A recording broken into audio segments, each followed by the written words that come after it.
We'll just start. We'll just wait for the maximum number of participants to reach. Thank you.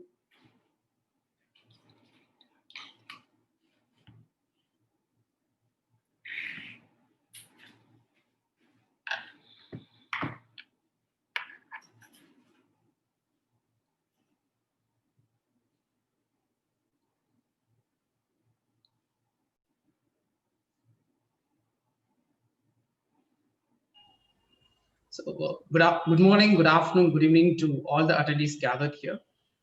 First of all, my heartiest welcome to Mr. Sheila Verma for her extension to be here.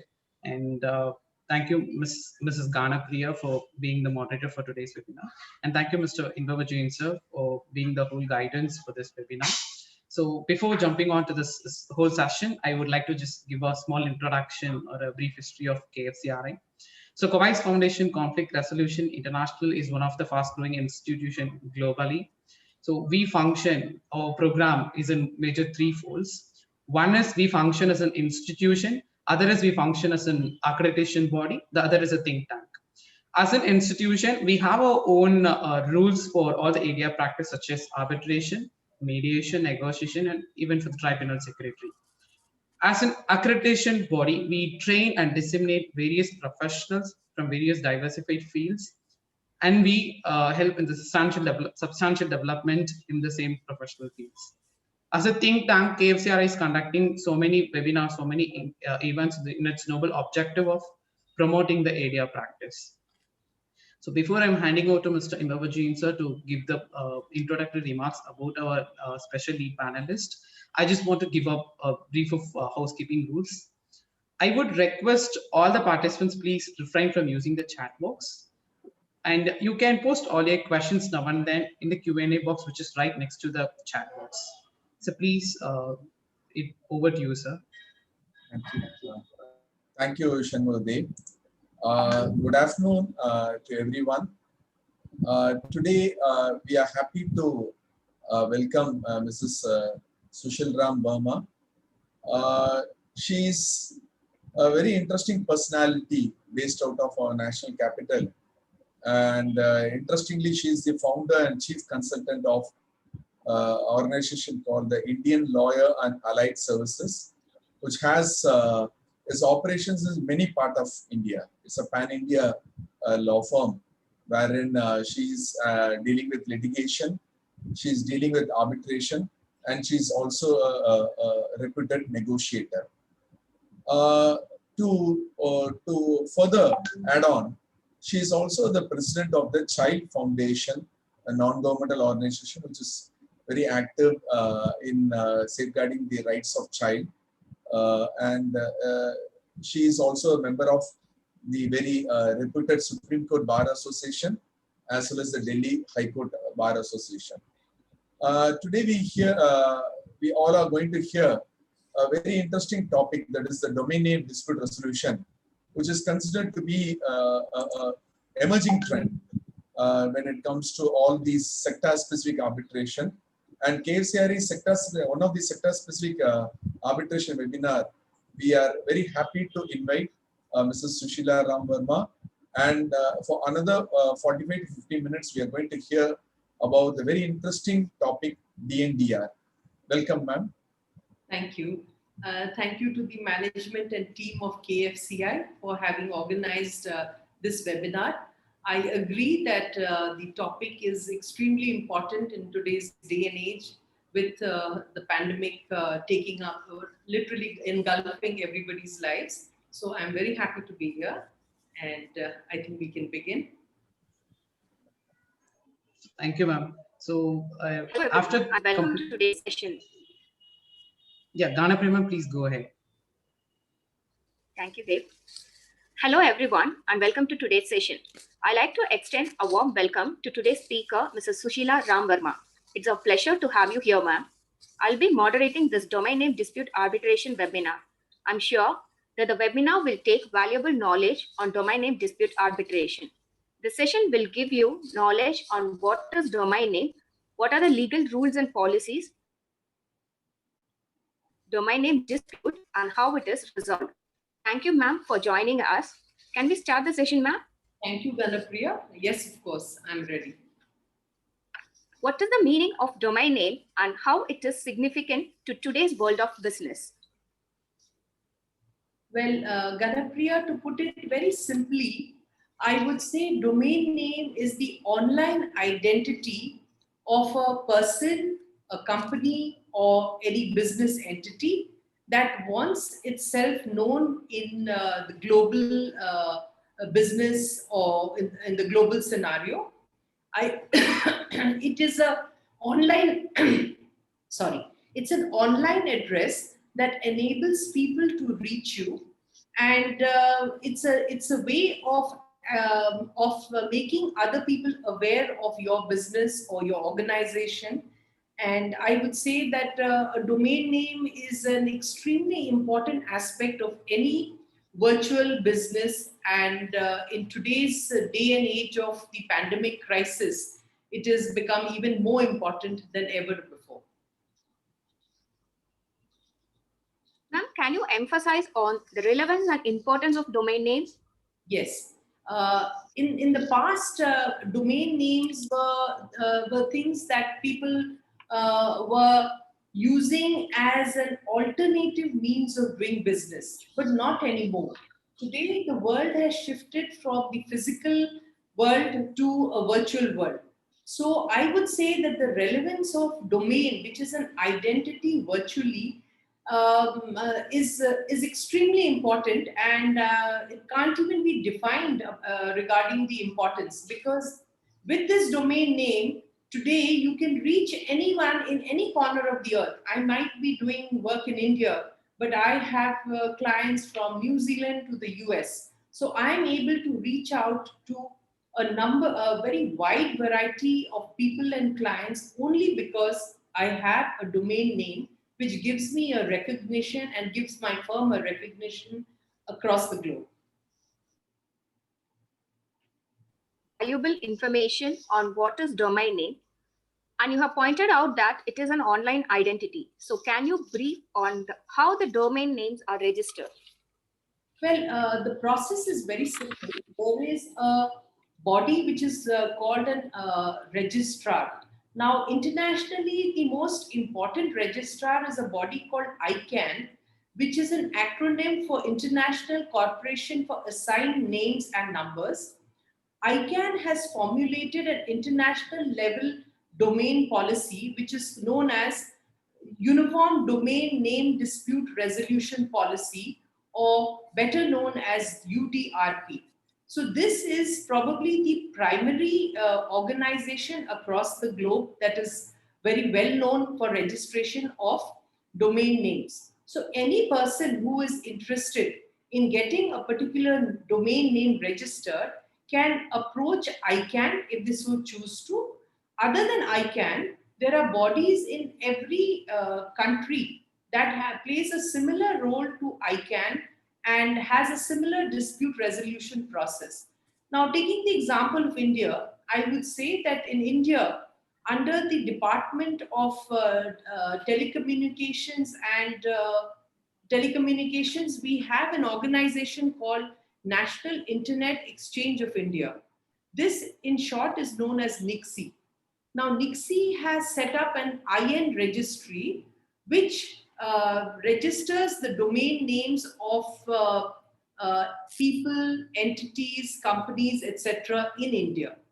And they have formulated a policy for domain registration, for domain regulation, and dispute management pertaining to domains.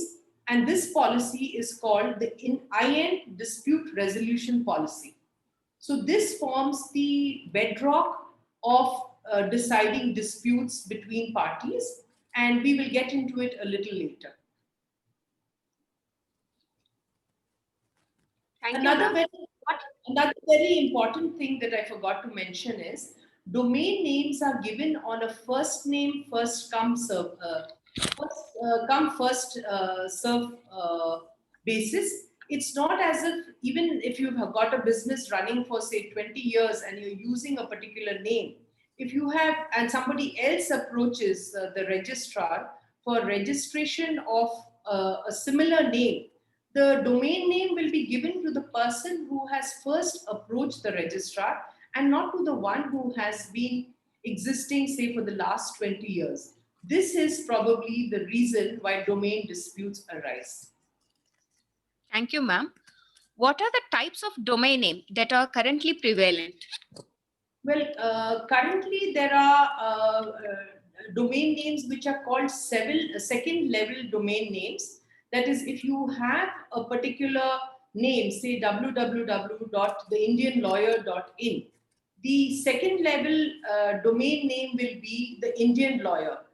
And after that, you also have the primary level domain name, which is called top level domain name, which is, for instance, .com, .org, .in. So this is the primary one. Then you also have country-specific domain names such as IN, which stands for India, or AU, which would stand for Australia. Additionally, there are certain domain names which are customized for organizations or the government, like we have NIC, or we have similar names like GOV, which is customized for particular registrants. Then there are also certain domain names like gov.in, nic.in, which is restricted for use only by the government of India. So as you can see, there are several types of domain names that are available and can be registered. Thank you, ma'am. Very informative. So when we register a domain name, the registrations will be governed by policies and rules. Can you throw light on the policies, ma'am? Yes, ICANN has a policy which is called the UNDRP, which I introduced a little earlier. That policy will regulate the domain registration, and in case there is a dispute, the domain disputes. Now in India, we have something called INDR, and that regulates the disputes in India. So it is a similar body like ICANN, but it's called DIXI, and they have their own policies which will regulate disputes. Ma'am, can you discuss about ICANN? Can you brief on the Indian policy, ma'am?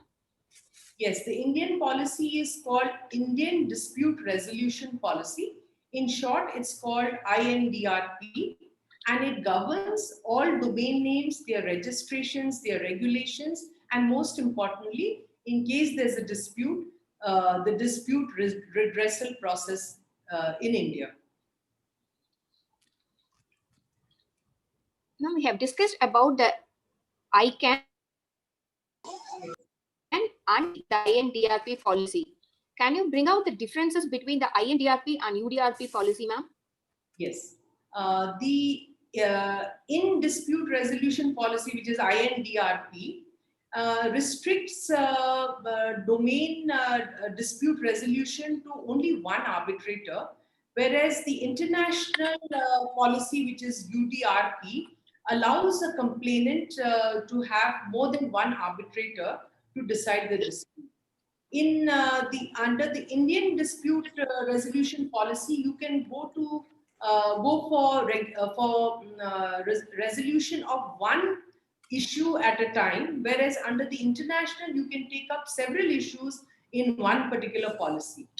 Additionally, as per the Indian rules, you can have one arbitrator to conduct the proceedings, and in the international, you can request for more than one arbitrator depending on what is the amount that is in dispute. And as per the Indian INDRP rules, the arbitration laws of India will apply. So although the policy will be, although the rules will be as per the INDRP, but the law will be as per the Arbitration and Conciliation Act. So this is probably some of the most important aspects. Another important aspect is that under ICANN, they encourage video conferencing. And in India, you can have physical appearances. But of course, now with the Corona period, there is no question of physical appearances. And probably the most important thing is that in the Indian context, an arbitrator can award costs, whereas internationally they can only limit the dispute resolution to cancellation of a domain name or transfer of the domain name. So probably this is the most vital aspect. It's very important and its differences. And ma'am, who decides on who shall be a domain name registrar? And is there any website that lists out the global domain names? Yes, globally it would be ICANN that gives permissions to organizations to become registrars. It obviously depends on certain eligibility criteria regarding their network, regarding their operations, regarding their financial standing. In India, it is decided by NICSI. They decide who will be deemed to be a registrar of domain names.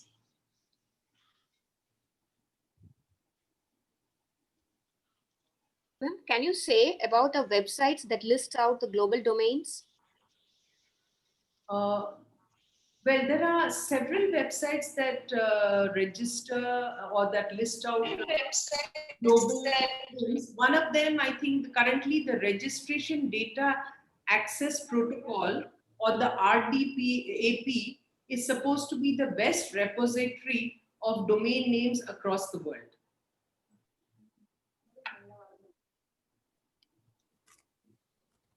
Is it necessary that a person who registers for a domain name must be the owner of the registered trademark? If yes, please specify, and if no, please explain how this can be done. Well, Ganapriya, it is not necessary that someone who has a registered trademark can only apply for a domain name. There are many times when a company or a entity, a business entity applies for a trademark and is not granted a trademark. But that is not to say that you cannot apply for a domain name. You can definitely apply for a domain name, whether you have a registered trademark or not. Ma'am, is there any relation between domain name and trademark? I would say that both of them serve a similar purpose. Domain name serves as an online trademark, so to say. It serves as an identity, or it creates an identity for a individual, entity, or organization that is extremely important in the online world, and especially in the online business world. So, domain names are, I would say, extremely important for three reasons. The first is that they promote the business. The second is they establish credibility of the website or the business. And third, they allow customers to easily approach you.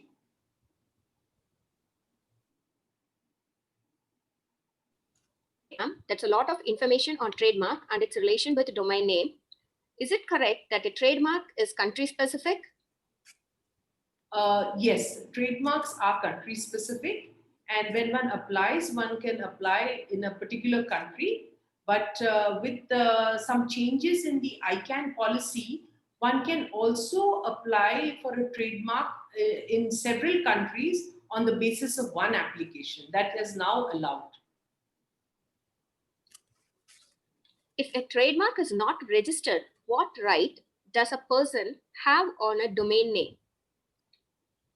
Well, if a trademark is not registered, then the registrant of the domain name will have to show that he has been using it prior to the existing registrant. That is the first thing he'll have to show. He'll also have to show that he has created a brand of that particular domain, and as such he is entitled to the domain as compared to the new registrant who has taken his name. And he will also have to show that he has spent a lot of money in developing the business and the brand associated with the domain name.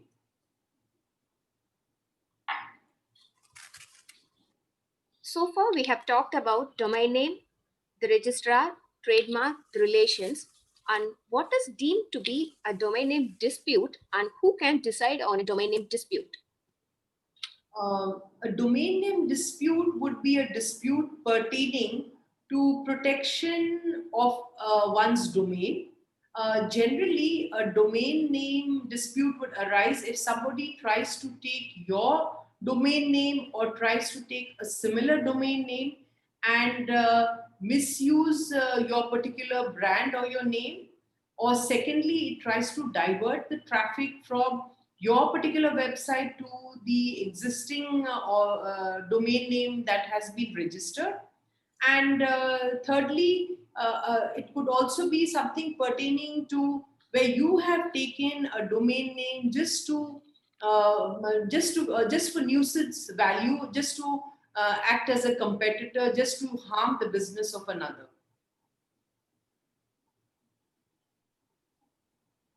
Now, one thing I wanted to mention when you were talking about trademark, see, even if a trademark is not registered, you will still have your remedy under common law because of prior usage. And if you are able to satisfy a court that you have achieved a particular brand or a recognition or a name because of your particular name which has not been trademarked, you can establish that you are entitled to protection for that particular mark.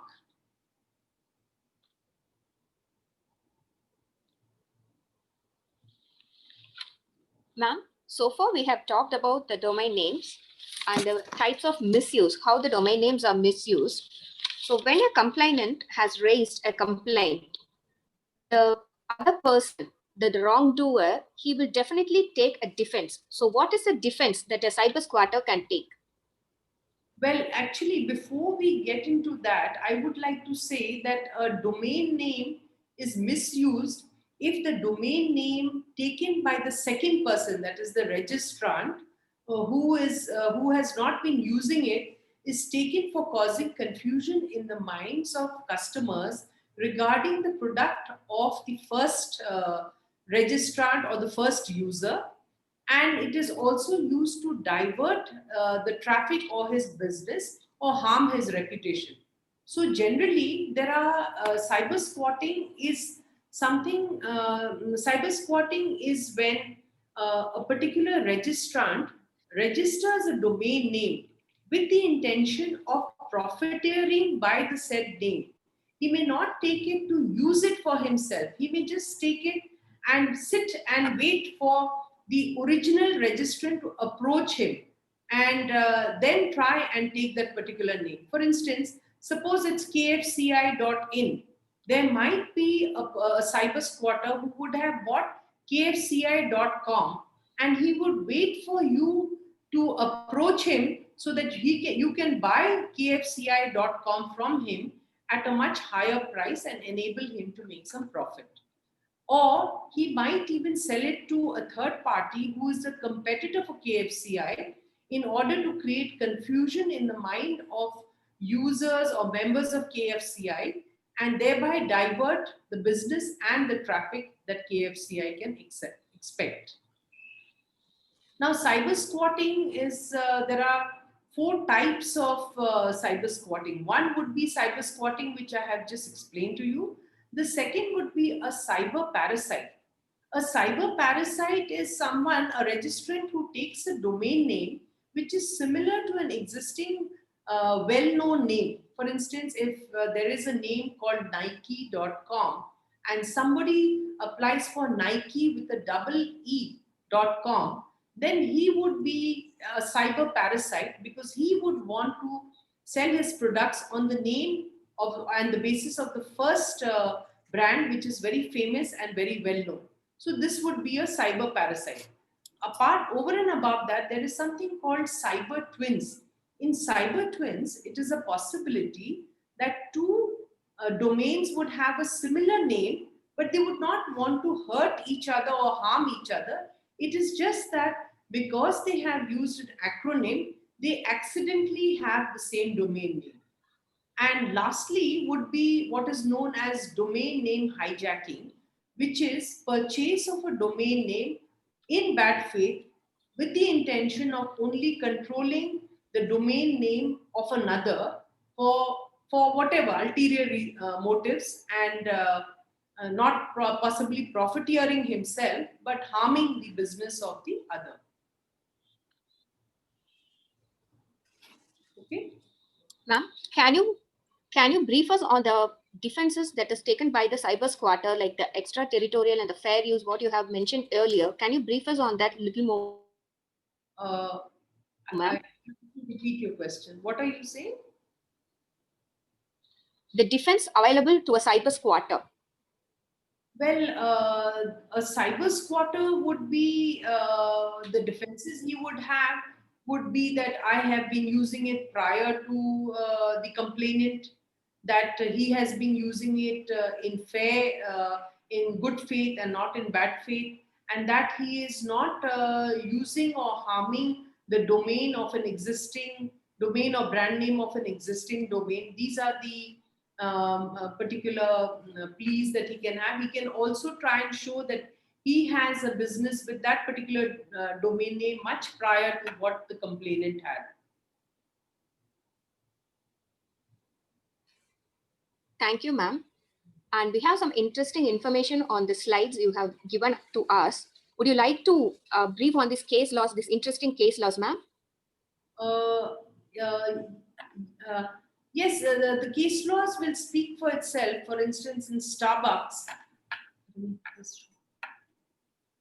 actually, I think the case laws will speak for itself. Why don't you just slide it, because we have mentioned what each case law is about. So you could, the viewer could see it and understand. We have put it in short as to what happened in each case.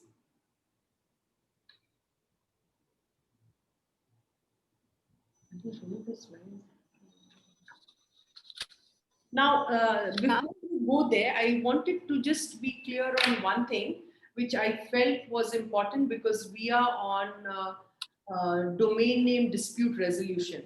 Now, domain name dispute resolution can be by way of court, or it can be by way of arbitration. Now, organizations like ICANN, NICSI are promoting resolution of domain disputes through arbitration, which happens within their organization and with their rules in place. But you also have the option of approaching a court and asking for the relief that you're seeking from these adjudicating panels. The reason I would like to point this out is, while the arbitrators who are trying to resolve the disputes in these particular forums have powers to resolve the dispute, their powers are limited only to the extent of either cancelling the domain name which is taken in bad faith, or directing the registrant to give his domain name to the complainant. So it is limited only to that area. But if you go to court, you can ask for the damages that your business may have suffered due to a cyber squatter. You could also ask for loss of goodwill. You could also ask for a permanent injunction restricting the second domain name registrant from misusing your domain name. And additionally, you could also ask for the costs that you have incurred in trying to fight this litigation. So the scope of the court is definitely larger than that of the arbitration. The only minus point is that as far as the courts are concerned, they are much more expensive and they take a very long time. So most people are a little hesitant about approaching the court and prefer these forums which are cheap compared to courts, and which also decide the dispute in a period of 15 days to maybe a maximum of 45 days. So that is the plus point. Thank you, ma'am. Can you say about how the domain name hygiene is being dealt with during this pandemic? The domain And name, what you for the dispute service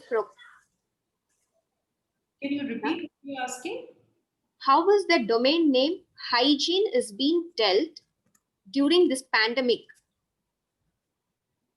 And what are the new approaches formulated by the dispute service provider? The new approach, I would say, is that registrars are now responsible, have got a larger role and more duties when they are registering. They have to ensure that there is security in when they're giving the domain name to a particular registrant. They have to ensure that there is a certain reliability so that people can go back to them if there is any issue about the particular domain name. And they also have to adhere to certain technical standards which have to be which have to be state of the art so that they can control to a certain extent certain aspects of misuse of domain names. Now, Ganapriya, you wanted me to actually discuss the case laws. I think since time permits, I think I will take you through the case laws. The first one is, can you take them back to the slide, please, where the Starbucks. Now, the first one that we have mentioned is Starbucks versus Mohan Raj. In this, the trademark of the complainant in this case was that Starbucks was their particular brand. The respondent's domain took a domain name which was called starbucks.co.in, and he had taken that name which was identical and which was taken with the intention of causing confusion in the minds of the public. This matter went up for arbitration and it was held that the complainant had bona fide rights and a trademark on the word Starbucks, and the respondent was asked to transfer starbucks.co.in to the complainant. Now, coming to the second one, which is pertaining to Morgan Stanley, which is a very important bank, versus Bharat Jain. This was also decided by an arbitrator. In this, morganstanley.co.in was the disputed domain name. Morgan Stanley had a mark which was a trademark called just Morgan Stanley, and they contended that the addition of .co.in, which was given to the respondent, would be damaging and would cause confusion in the mind of their customers and clients. And as such, they had challenged the particular domain name that was confusingly similar to their own name. And ultimately, the arbitrator decided in their favor, and the mark was directed to be transferred to the complainant, that is the bank Morgan Stanley. The third one, which we have mentioned, is very interesting regarding Google Inc. Now, a complaint was made against the registration of a domain name called not Google but Googly, googly.in, and it was alleged that the respondent had knowingly taken that identical domain name so that he could create confusion in the minds of users of Google.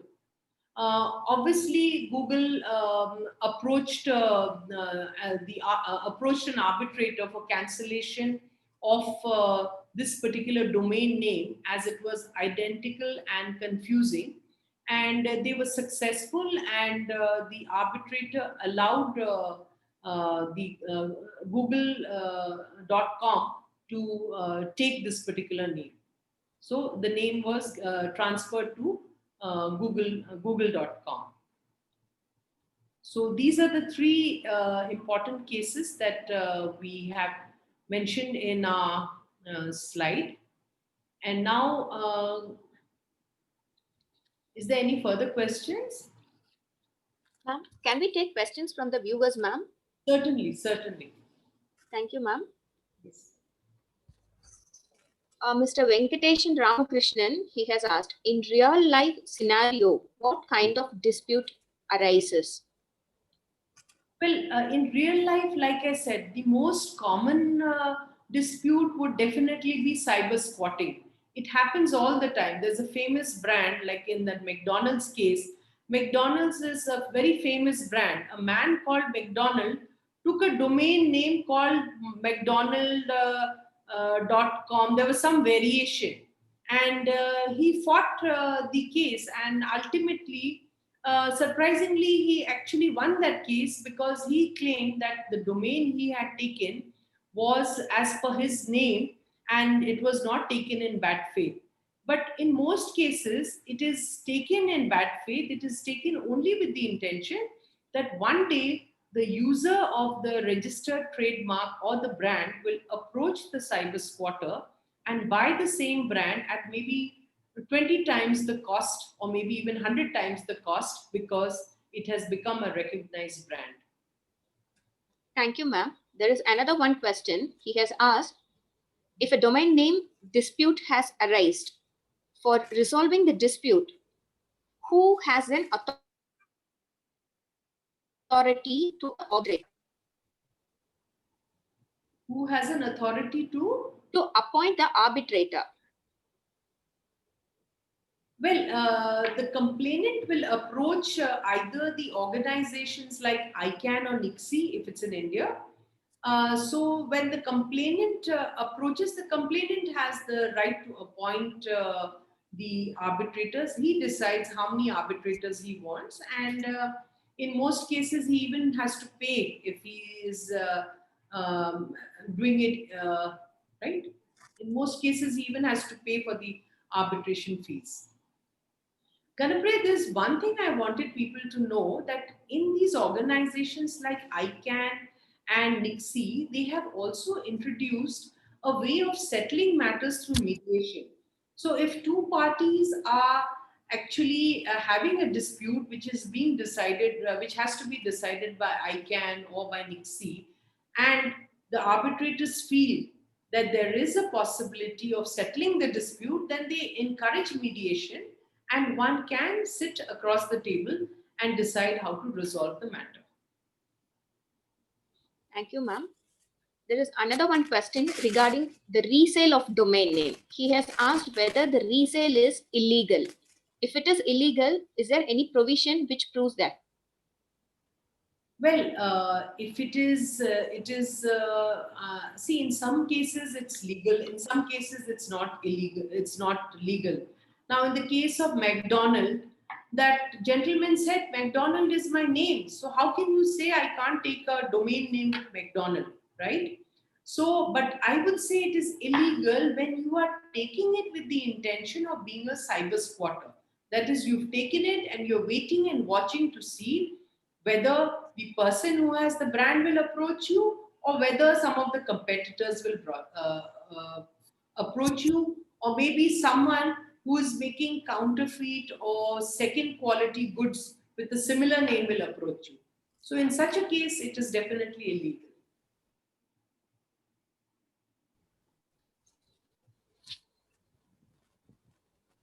Okay, ma'am. One person, Dineshwar Gaur, he has asked, Yes. what are the privacy issues involved in this IPR related domain name disputes?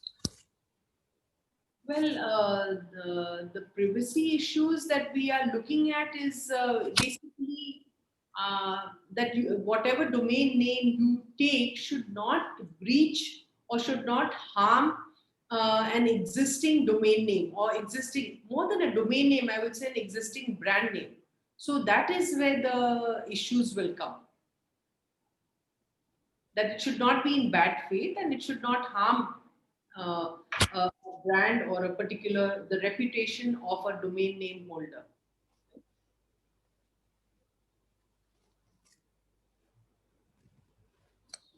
And there's a question from Rajesh Hazra.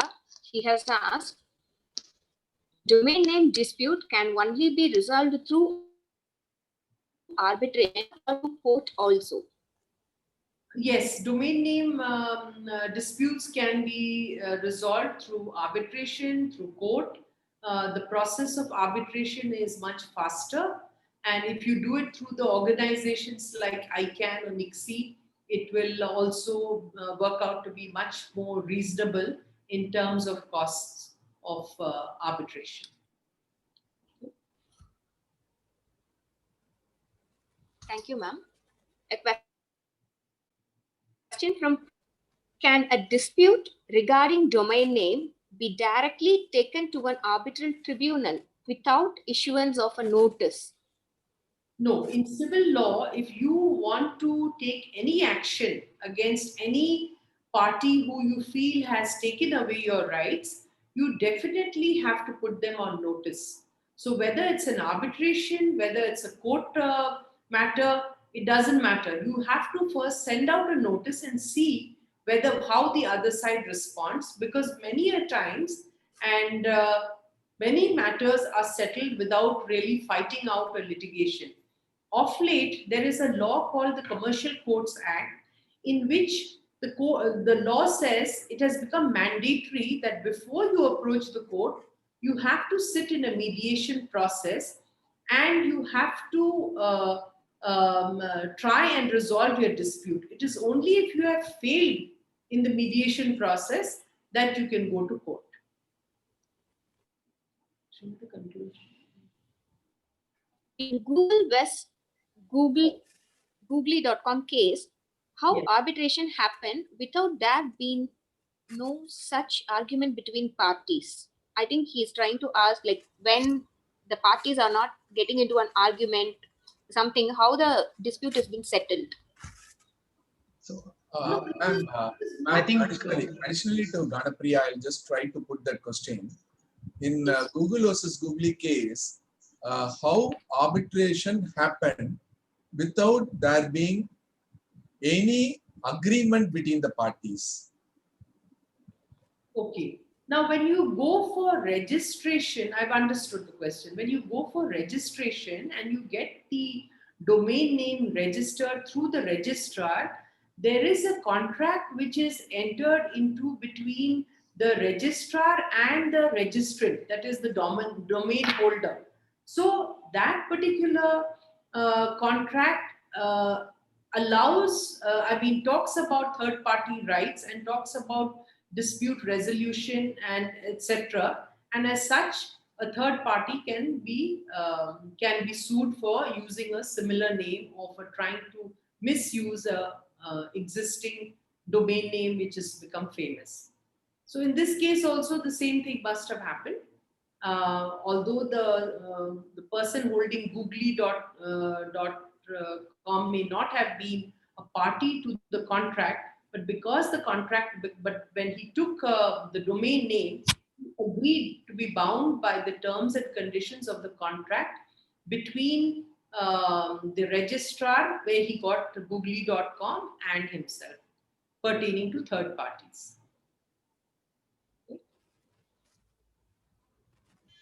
So thank you so much, ma'am. Can a respondent? Ganapriya ma'am, I think we have asked many number of questions and it almost concurs with everything. So I just want to take an immense pleasure to summarize a bit like what our lead speaker has brought out here. It was really wonderful and it was an informative session that ma'am brought out the importance of domain name disputes, especially in current scenario where in every blink there is a growth in the technology and everyone has their own trademarks and everyone is trying to, every corporates or any entity if we take, they are almost in the verge of taking domain names. And I think definitely there is a boom in the sector of domain name disputes. And thank you, ma'am. And thank you for bringing out like how the process of arbitration in a domain name disputes is being settled either through any sort of ADA mechanisms or it can be any hybrid process of mechanisms, and how the parties are reaching through an agreement and how all the process of domain name is booming out. So thank you so much, ma'am. It was really an informative session. There is someone who has asked us to share the slides. I Yes. would just like to add here that after this particular program, one of my team will upload this uh, on YouTube on a program called TIL Legal Fundamentals. That is the Indian Lawyer Legal Fundamentals. We have uploaded several videos to enable people to understand different aspects of the law. So they can access it by going to YouTube TIL Legal Speak. Thank you so No, much, ma'am. TIL Legal Fundamentals. Thank Okay, you. ma'am. Thank you, ma'am. Thank you. In line with that, we will also make sure that all the participants here, you're getting the PPTs either with the mail or we'll try to share among our close social contacts what we have.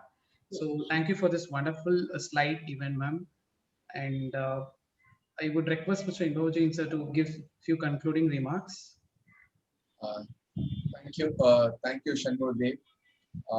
Ma'am, it was a really enlightening session about the Dominion dispute resolution. The way the presentation was articulated, it was really wonderful. So that even I am as a commercial arbitrator or a construction arbitrator, it is many things I could understand. I had a good understanding of this domain name dispute resolution and how it works.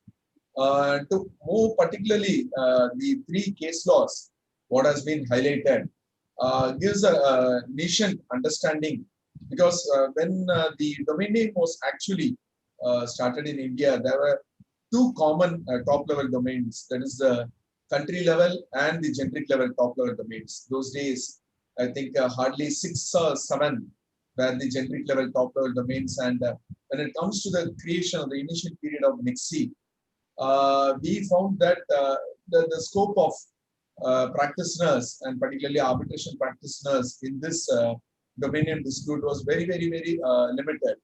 But now, considering, I think more than 4 to 5, very interesting thing I learned from it is that the international top level domain, that is dot Bharat, what I saw in the presentation, the last one, it is a new thing for practitioners, arbitration practitioners like me.